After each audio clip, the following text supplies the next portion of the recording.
how to join a game in Roblox. In this video, I'm gonna show you how you can simply join a game in Roblox. It is very easy. You just have to follow these following simple steps. So first of all, what you're gonna do is open up the Roblox app on your mobile phone devices, your tablets, your mobile phone, and your PCs or your computers or any interface you do have, and that can be accessed by the Roblox, or Roblox can be accessed by that specific screen. So once you go over there, it is very easy. You find a lot of games, like numerous games, from which you just have to select any one game.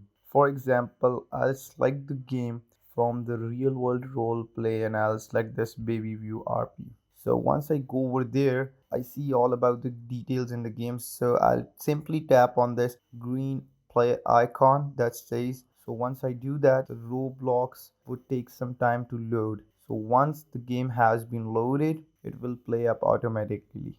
So this is how the game is being played. So it is very easy, and this is how you really join a game in Roblox. It is very easy, and I hope you guys like the video. And if you guys still have any queries, just comment down below and I'll love to answer those. And don't forget to like, comment, share, and subscribe the channel. Till next time, peace.